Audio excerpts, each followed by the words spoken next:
Hiya, it's Sean here from the Chesterfield Great Historic Pub Tour. And in tribute to Dale and Holly of the Great British Pub Crawl, I thought I'd do a little video, kind of one of their sort of pub crawl videos in their style as best I could. So hello, and welcome. We're here in where are we? Las Palmas, I think it's called.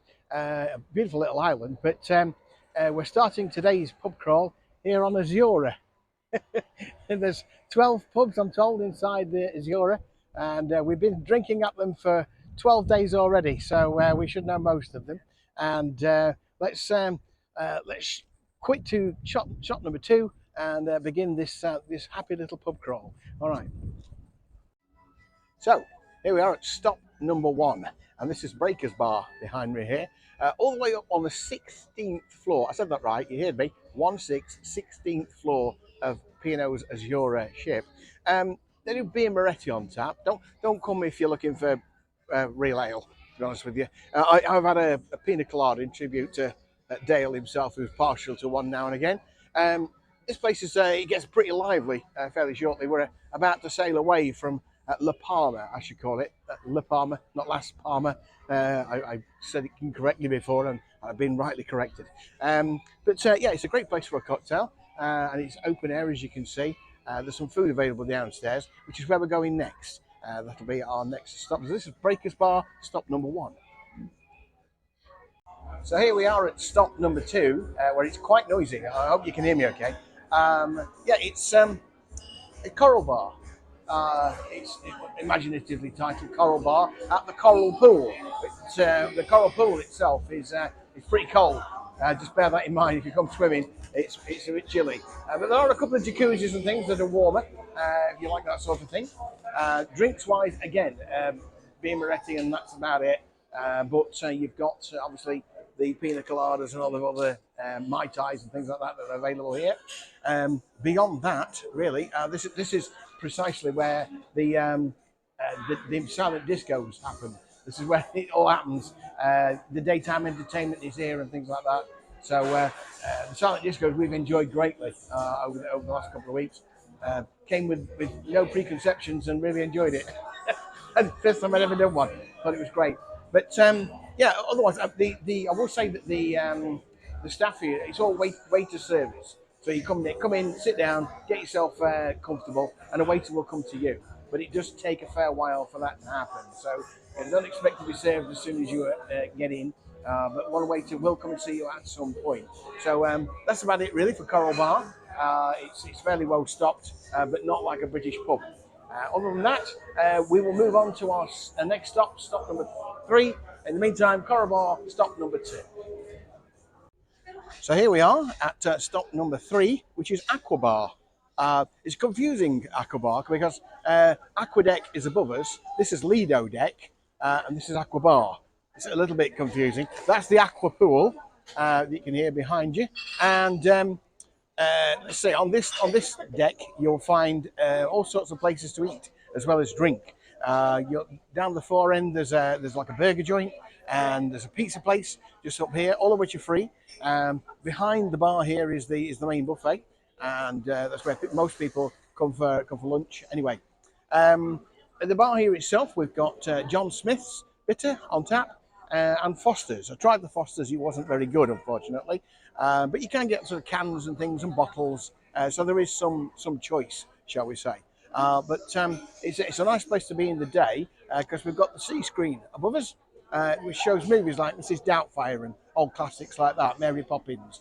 So if you like your afternoons a little quieter, then I would suggest coming here to stop number 3, the Aqua Bar. So here we are at stop number 4. This is the Terrace Bar, as it's known. It's very nice, I have to say. It's one of those places that's slightly hidden away, a bit like the Oriental restaurant. You have to sort of seek it out. It's actually, if you carry on through the buffet to my right here, if you go through to the back of the buffet, which is sometimes known as the beach house in the evening, you'll find this bar behind me with its lovely little pool, which is popular as it's very, very quiet. There's no music or anything like that. It's right at the aft end of the ship, and as a result, it can be a little bit sheltered as well from the wind. Bar-wise, drinks-wise, there's no taps, unfortunately, but you will find quite a good selection of things like Brewdog and Copperberg. So there's always something you can have, even if, as I say, this is not the place to come if you fancy a real ale. But nevertheless, this is stop number 4, the Terrace Bar. Very efficacious, I'd call it.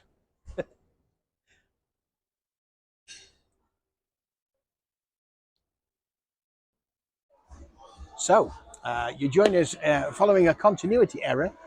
We've got changed for dinner, and it's obviously later in the evening. We've been down to the restaurant for a bite to eat, and we've come upstairs to one of the 7 bars we've still got left to do. This is stop number 2, 3, 4. Is it 5 now? I've lost count. Just like Dale. Yeah, I think this is number 5. So the this is the Manhattan.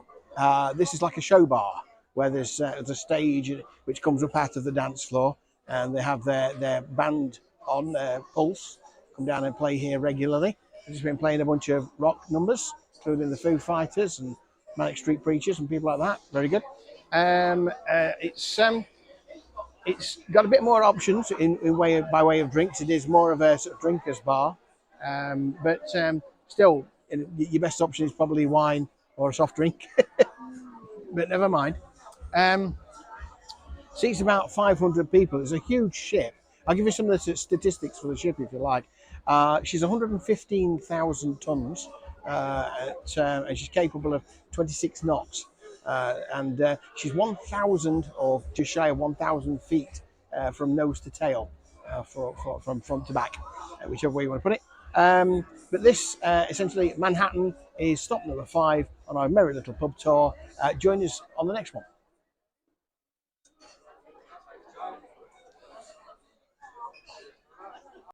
Here we are. Stop number 6. It is Sindu. It's actually technically a restaurant, an Indian food restaurant. Very good indeed. If you can afford to come here every night, you might want to try it. It's marvelous. The food is absolutely superb to die for. The chocolate pudding will kill you off. I can assure you of that. One interesting point to note here is that they do have Cobra beer, which is very popular with your curries and stuff. So that's an important note for some beer drinkers. This little bar area is out the front. It's actually used by the singles. There's a singles club that meet on a regular basis. I'm sure the itinerary will tell you when, but yeah, you'll find that the singles are usually in here chatting it up a storm when we go past around 6 o'clock in the evening. So yeah, another little place to come and have a drink. Nice little sofas, etc. That's stop number 6, Sindu. So, welcome to bar number 7. All of these are on deck 7, which is called the promenade deck. This is Malabar, stop number 7. It's quite a popular place to meet friends for a chat, because even when they have live acts on, they're usually quite sort of mellow. Now, behind the bar, they do have quite a few different bottles and things. London Pride, amongst others, some options on ciders. So it's not a bad place to be. And of course, they're always doing cocktails with their cocktail machine, which will burst into life at any moment. But in the meantime, this is stop number 7, Malabar. Join us for bar number 8, which is the Blue Bar. It's a bit of a swanky place. It's sort of cool piano bar style. The temperate strains of the music that they're dancing to downstairs are wafting up through the atrium. Yeah, this is the sort of place where dancers, the sort of evening two-step or there's a waltz or whatever it might be, one or the other. They're dancing downstairs. We'll be going down there in a little while, actually, to the atrium, into the reception area. There's another bar downstairs, but in the meantime, this is Blue Bar, as I say, stop number 8 on our merry little pub tour, and they have things like Doom Bar and that Duro beer in bottles, and some other things as well. It's not cheap. It's like £5, 10 a can. They The Budweiser's $5.55 a can. So it's not the cheapest place in the world. You might as well have a cocktail, as far as I'm concerned. But nevertheless, it's still a very swanky, nice little place for you to come and have a chat. It's, as I say, most of the time it's a little quieter, so you can have a conversation with friends. Join us for the next one in just a moment. That way. Hello, and here we are at stop number 9, Glass House. A mere 30 yards maybe from our previous stop on the promenade deck, and the last place you can get a drink before you get as far as the playhouse at the pointy end of the ship. This place is even swankier than the last, I would say. It's very much a wine bar. Wine is very much the order of the day here. Ooh.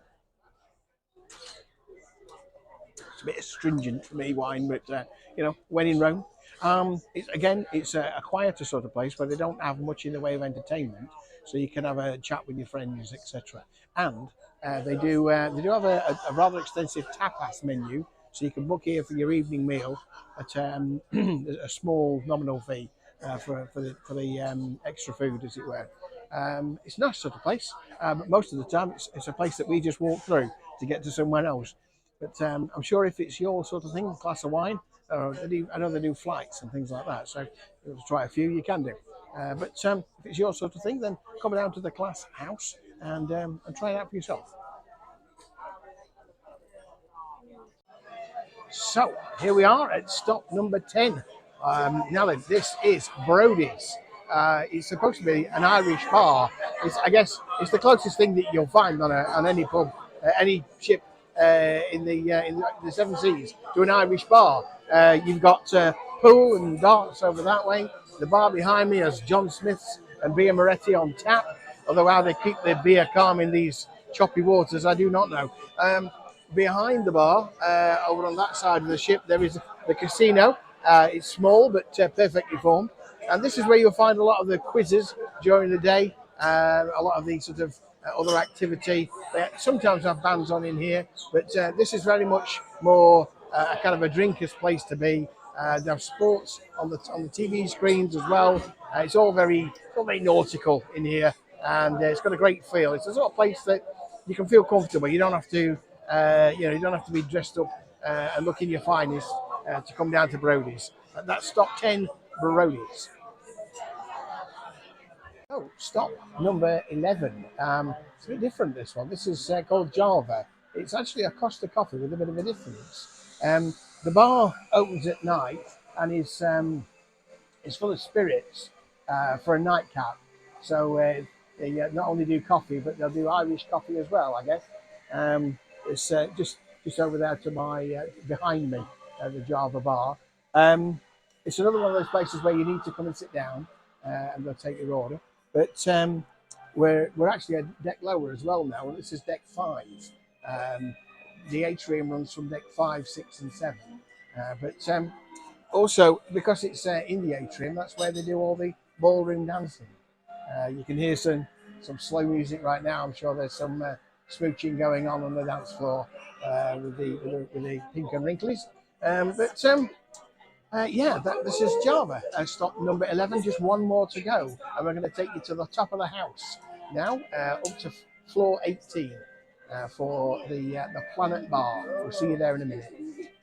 And here we are for our final stop of the day. Stop 12, up on deck 18, would you believe? It feels like we're at the top of a skyscraper. There are still floors above here, would you believe? But this is the Planet Bar. It's a bit of a piano lounge. It's sort of place you come for a cocktail before the evening meal. It's a very nice place, and it's got a bit of a late night vibe to it. It's open until everybody gone to bed. It will stay open for you if you want it to, and if you're still buying drinks, etc., they won't kick you out. So not see fairer than that. Drinks wise, it is a sort of place where you get a wine or a cocktail. I don't think there's many in the way of beers. They're probably beer, I think, in a place like a boat that moves around as much as this one does, is that it can't ever settle. It's like trying to serve beer on a bus. It's just impossible. So that's it for us. What I'll say is that you can like and subscribe to the Chesterfield Great Historic Pub Tour. It's given me a newfound appreciation, shall I say, for the way that Dale has to operate. I know he's used to it, they're totally professional, but Dale and Holly do a fantastic job. And by all means, follow their page as well. Their channel on YouTube is very entertaining. It's the Great British Pub Crawl on YouTube. Dale and Holly do a marvellous job. Cheers to you two. Hopefully we'll see you soon on in Chesterfield. We've got some more bars for you to come and see, and some brand new ones as well. I'm excited to show you around. All right, guys. Thanks ever so much for following this far. If you watched it all this way, well done. And we'll see you again soon. All right. Bye